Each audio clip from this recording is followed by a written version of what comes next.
Hi friends, आज मैं घर से ही वीडियो बना रही हूँ, शूट कर रही हूँ क्योंकि बाहर जो है माता सरस्वती का भसानी है, इसलिए हल्ला गुल्ली हो रहा है। तो चलिए शुरू करते हैं अवनी की आगे की कहानी। अब आएगी कहानी में इंटरेस्ट। तो यहाँ पर कहानी सुनाई गई थी जो दोनों पेरेंट्स में अनबन हो जाती है और रिश्ते टूट जाते हैं। उसके बाद दोनों अपने अपने घर को चले जाते हैं और घर के चले जाने के बाद लेकिन उसके जो बच्चा होता है, मतलब वो लड़का जो होता है, वो कहता है नहीं मैं इसी से शादी करूँगा। लेकिन यहाँ पर देखिए, वो लड़का इस लड़की को इतना, अवनी को इतना इम्पोर्टेंट दे रहा था, लेकिन फिर भी उस लड़की को ये समझ में नहीं आ रहा था कि मुझे ये इतना मतलब इम्पोर्टेंस दे रहा है, मुझे इतना अपनी लाइफ में इतना हिस्सा बनाना चाहता है, या फिर मुझे ही अपनी ज़िंदगी का सब कुछ मान रहा है, अपने पेरेंट्स की बात को भी नहीं समझ रहा है। तो इससे अच्छा कुछ नबी हमारे लिए और क्या होगी।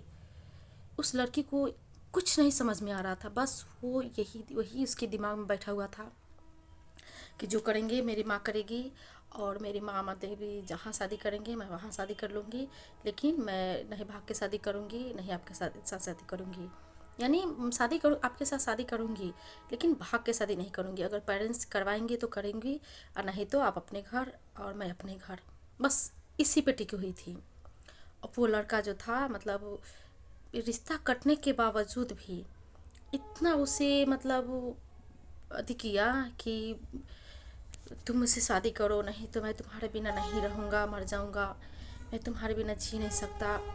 अपने हाथों पर भी ब्लेड से उसका नाम लिखा हुआ था, अवनी का नाम लिखा हुआ था कि देखो मेरी ज़िंदगी के सब कुछ तुम ही हो। लेकिन फिर भी उस नाम को देखकर भी मतलब उसे जब ब्लड निकलता है, किसी का भी खून देख लेता है तो ऐसा लगता है मन भावुक हो जाता है। लेकिन उस ब्लड को देखकर भी अवनी की आंखों में आंसू तक भी नहीं आई। उसने उसकी भावनाओं को कोई कदर नहीं की। और उसके बाद भी मतलब ये घटनाएं जब कुछ होती है तो अपने रिश्तेदारों में प्रचार तो हो ही जाती हैं। प्रचार हो गई, लेकिन सबको समझ में आया कि हाँ ये लड़का उससे बहुत प्रेम करता है, उससे लड़की को बहुत मानता है, शादी कर लेना चाहिए। लेकिन यहाँ तो पेरेंट्स की बात बनी नहीं, पेरेंट्स की तो टूट गई। और उसके बाद जो है लड़का उससे लड़की को मनाने की कोशिश कर रहा था। अगर इस शादी के बहाने अगर मैं तुम मेरे ज़िंदगी में नहीं आए, मैं तुमसे शादी नहीं किया, तो शायद मैं कभी तुम्हारे ज़िंदगी में नहीं आ पाऊँगा, फिर हम लोग कभी नहीं मिल पाएंगे, मिलेंगे भी तो रिश्ते बदनाम होंगे। इसलिए और वो लड़का मतलब देखने में भी कोई बुरा नहीं था, बहुत अच्छा खासा था, लेकिन फिर भी इसके दिमाग में मतलब अपने पेरेंट्स के प्रति जो होता है बहुत ज़्यादा प्यार, भावनाएं, भावुक, बस वही बैठ गई थी। लड़की कोई इम्पोर्टेंस नहीं दे रहा था, लेकिन लड़का उसी को इम्पोर्टेंस दे रहा था। फिर उसके मतलब बहुत ज़्यादा भावुक होकर लड़का उसके सामने मतलब गिड़गिड़ाने लगा, रोने लगा कि प्लीज़ तुम मुझसे शादी कर लो, नहीं तो मैं नहीं जी पाऊँगा, मतलब हमारी ज़िंदगी का सब कुछ तुम ही हो। लेकिन फिर भी उस लड़की ने उसकी कोई कदर नहीं की, कुछ नहीं समझा। और बाद में मतलब वो हंसती रह गई कि आप रो रहे हैं जैसे आपकी शादी नहीं होगी, आप शादी के लिए रो, मतलब इतना उसे क्या कहते हैं, हर्ट किया अपनी बातों से कि इस कहानी में होता है जब बिना किसी को मतलब हर्ट नहीं होता है तो कहानी का मज़ा नहीं होता है। बिल्कुल वैसे ही है। इस अपनी बातों से उस लड़कों को, उस बंदे को इतना हर्ट किया कि आप शादी के लिए रो रहे हैं जैसे आपकी शादी नहीं होगी, सो आप रोइए नहीं, आपकी, और हंसने लगी, सामने ही हंसने लगी। तो उस बंदे को मतलब हर्ट तो हुआ होगा, लेकिन उस लड़की को बिल्कुल भी मतलब हर्ट नहीं हुआ कि हाँ मेरे लिए ही रो रहा है, मुझे अपनी ज़िंदगी में कितना कीमती समझ रहा है। कहते हैं ना, जो अच्छे को छोड़ता है उससे और अच्छा पाने के लिए, लेकिन उसको इससे बुरा ही मिलता है। बिल्कुल इस कहानी में इसी तरह ही है। और ये कहानी का इंटरवल है। हाँ बेटा। उस लड़की को मतलब अवनी को उस बंदे ने इतना गिड़गिड़ा कर कहा, लेकिन फिर भी उसकी कोई बात नहीं सुनी, कोई बात नहीं मानी, उसकी भावनाओं की कोई कदर नहीं की।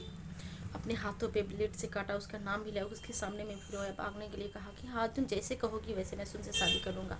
लेकिन उस बंदे ने भी अपनी माँ को नहीं मनाया कि मतलब वो भी बंदे अपनी माँ को नोटिस दे रहा था, अपनी माँ को नहीं मनाया कि हाँ ये लड़की अगर माँ से चाहती है, शादी करना चाहती है तो अपनी माँ के ऐसे ही शादी कर लेते, अरेंज मैरिज ही कर लेते, लव मैरिज में मतलब भागने की क्या ज़रूरत है। तो उस यहाँ पर कहानी का ये हुआ कि नहीं उसने अपनी माँ को मनाया, और इस गर्ल्स ने भी मतलब अवनी ने भी इसी पर अड़ी रही कि हाँ पेरेंट्स हमारे शादी कराएंगे तो कर लेंगे और नहीं तो नहीं करेंगे। तो ये भाव में रह गई और उसने भी अपनी माँ को नहीं मनाया। तो लड़के ने क्या किया, मतलब ऐसे ही बात करते करते मतलब रिश्ता टूट गया। लड़का है जो अपने घर चला गया और लड़की अपने घर आ गई। हाँ बेटा रुकिए ना। तो लड़का अपना घर चला गया और लड़की अपने घर चला गई। मतलब बात यहीं पर ही रहा, लड़के भी अपने पेरेंट्स को नहीं मनाया और लड़की भी अपने पेरेंट्स की बातों में बनकर रह गई कि हाँ मेरे पेरेंट्स कराएंगे तो कर लूँगी, नहीं तो नहीं करूँगी। बस इसी बात पर, हाँ बेटा, इसी बात पर दोनों ये कहानी वहीं पर थम गई और प्रेम कहानी आगे नहीं बढ़ी और ना ही इन दोनों की शादी हुई। वो लड़के की शादी किसी कहीं और हो गई और लड़की की कहानी कहीं और बनी।